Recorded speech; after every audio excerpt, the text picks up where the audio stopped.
Now I'd like to make this video to explain to you why it is that I go away every year.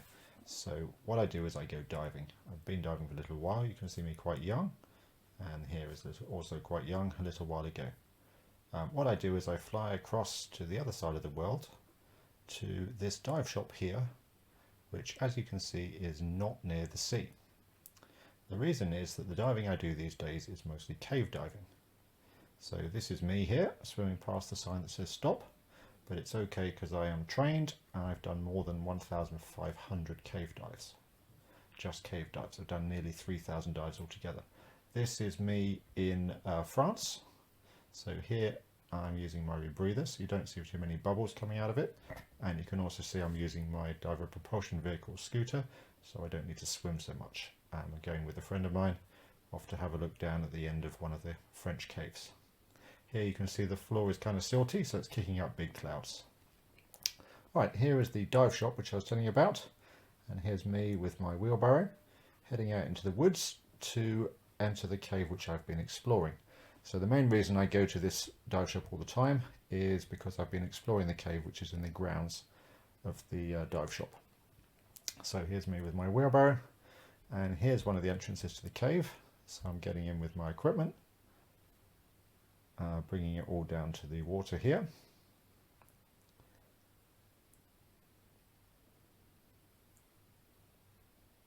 And here you can see I'm in the water more or less ready to go. I've got most of my equipment on, my fins on already.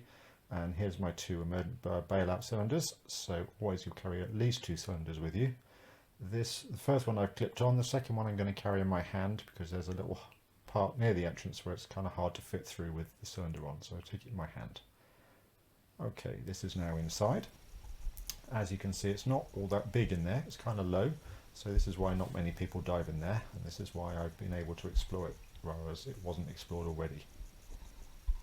Okay, so you can see me swimming along here. I'm being quite careful so as not to disturb the silt. You saw in the other video, the silt's kind of fine, it's quite easy to disturb, so I'm being very, very careful to make sure I don't do that.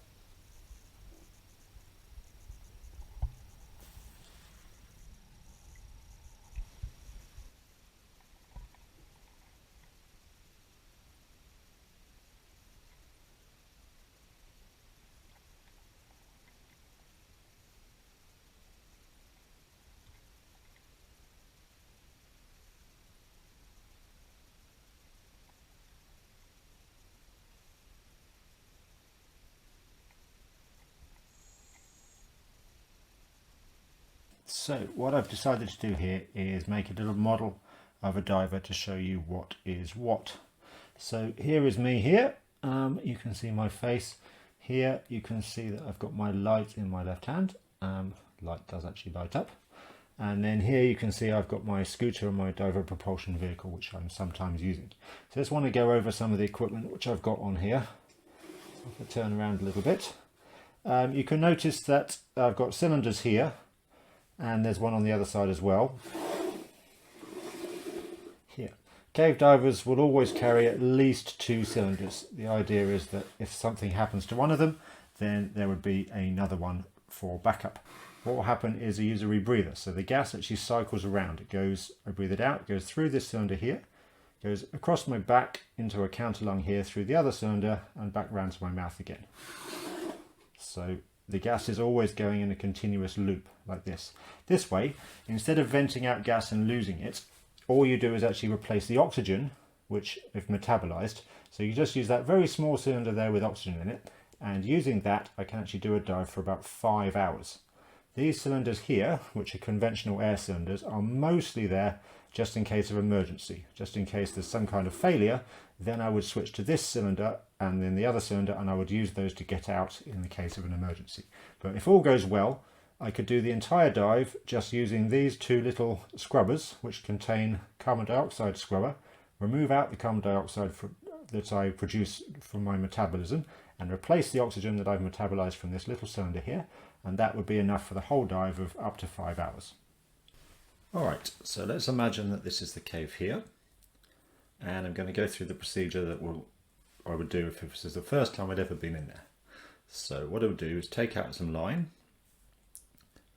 and secure it to something outside of the cave, so that when I come back again, I'll be able to find my way out. So I'm going to tie it to this tree here, check that the line is secure. And once that's the case, I can then take the line and proceed in towards the cave. So as I'm doing this, it's important to check that the line remains nice and tight, and that everywhere the line goes is somewhere I can swim. Now, when we go inside the cave, we need to turn the light on, because inside it's obviously going to be dark. Let's just do a little circle, show an OK signal. Now, as we get inside the cave, you can see it's now dark. And as we get along, every now and again, just need to stop and tie the line securely around something. So around a piece of rock, whatever there happens to be around. Make sure the line is staying nice and tight. And again, that everywhere the line is somewhere where I can swim. So I have to make sure if there's a small hole or something that the line can't go in a space where I won't fit. So I keep going, having a look around, exploring, seeing what I can find. And I'll keep going until either the line runs out, or I get to the end of the cave, or I get scared or something like that. When the time comes to turn around, I'll tie on and clip the line off if I've run out of line or something, or if something has gone wrong. Okay, I can then check the line is secure. I'm going to take an arrow, which I have several, and I'm going to mark which direction I need to go in. This is particularly important when there's a junction or something. Sometimes there'll be two ways to go, and then you need to indicate which way is the correct way. So carry lots of arrows which you can clip on the line like that, and then that will show which way to go. Doing a circle with my torch is a way to show to anybody else who is there diving with me that we're okay and we're going to proceed. Now, by holding the line, I would then be able to follow the way out even if I couldn't see where I was going, and the line will be there to guide me safely home. As we get back towards the entrance, then we should start to see some light, and we'll pop back out into the daylight any second now. Okay, now we're back outside, nice and safe. Divers proceeded correctly, and now there's a guideline in there, so the next time I go, I can just swim to the end of that line and then start again and continue on. Okay, so once the line has been laid, what I would then do is go about how to survey it. So you can maybe see here there's little knots on the line, and those knots are marked in this one. This is a European line, so knots are every 1 meter. Okay, when I do it in the USA, then the knots are every 3 feet because they use an imperial standard. Now what I would do is I would measure the direction the line is going using a compass. So you can see on my compass here, it says that's going at 151 degrees, 100, something like that. So I'm looking for an accuracy of like 1 or 2 degrees. So I'd write that down on my slate. Then I would count how many knots there were, how many meters from the initial position, and I would keep on going until I got to where the line changed direction.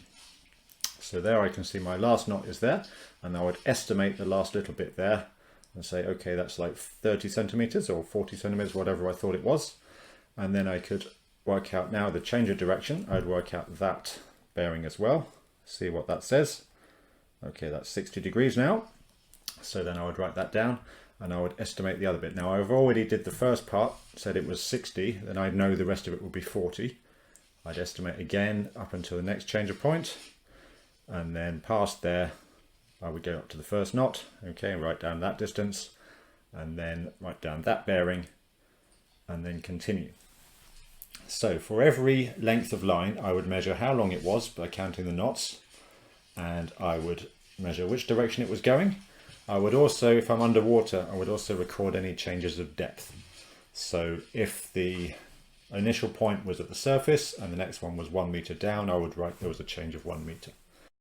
So using the techniques I showed you, I was able to collect data, and I was able to slowly build up my map, which you can see here appearing over time. And you can see I explored more and more. There's little gaps in it because each year I went off, I had to go back to work, teach a few of you, and then I would come back the next year and I'd add a little bit more. Okay, to help you get a better understanding of how big this cave is and the sort of size of it, then what I've done is I've taken the cave map and I've just overlaid it here on the top of Sigtuna. So hopefully you can recognise that. Here's the school here, we've got the boarding houses, this is Inns down here, this is the running track over here, here's the harbour, Eco is like over there, where some of you think is really far away, better take the bus. Okay, and here is the beach here, where I've seen a few of you on occasion, and that's one of the entrances to the cave there. So if I put one of the entrances on, that one there at Telford Spring, that's the one that comes out in the river. And then there's another one here. So if I was to get in on a dive at this position and swim down here, along here, all the way through all this, all the way down here, along here, down there. As a dive, that takes around about 3 hours. So I've taken longer than that before because I wanted to measure some of this stuff in the middle here. But just to give you an idea, that's about a 3-hour swim. So all of these tunnels here, which I've measured, surveyed, some of these only I have ever been to. So some of these ones up here, nobody's been there apart from me. Some of these ones up over here. All of this stuff here I found on my last trip that had never been explored before and never been found by anybody except for me. So all of that, and I've so far mapped 14 kilometers. If I total up the length of all of these yellow lines, they're all 14 kilometers. Now I know that there's a few places here. At this point here, I think there's some more places to explore. There's some more places. So what I'm going to try to do this time is to find some other places which I know, find some additional tunnels to explore and make my map bigger and longer, hopefully. Now you may wonder how I could possibly know whether this map which I've made is of any accuracy or any use whatsoever. So in general, you're kind of measuring lengths and angles and sort of hoping for the best. But every now and again, the opportunity comes to see how accurate you are. So I came across this pipe, which is basically going directly through the cave. You can see it's coming in through the ceiling and it's just going down through the floor. So this was a water pipe which was drilled some time ago by the railroad company. They needed to get water for their trains for a refueling station. And they just sunk that pipe not knowing anything about what was underneath, it went straight down through the cave. So having known that there was a pipe in the cave system, I worked out where I thought it was and then went looking around in the woods trying to find it on the surface. After some time I managed to find it, which is why I'm looking so happy and pointing at it. And when I measured how far away it was with GPS, it was about 30 meters away from where I thought it should be. So here I have a list of the world's longest underwater caves, which has been compiled by this guy here, Bob Goulden. The longest cave in the whole world, underwater cave, is really long. It's like 372 kilometers. Right, we've got a list here. The cave which I've been exploring currently is down here on this list, 26, Lorville Telford system. It's got my name over here, look. Show that I reported it to him. This list is a little bit out of date. It was from 2019. I didn't put my most recent data on there. So I told you I've got 14 kilometers thus far, so we'd actually make it up here the 20th longest cave in the world. Thank you very much for watching. I'm just going to leave you with a series of stills which I took over my course of my diving career. The other diver that's seen quite a few of the photographs is the same guy that was with me at the beginning. I've known him for a long time now.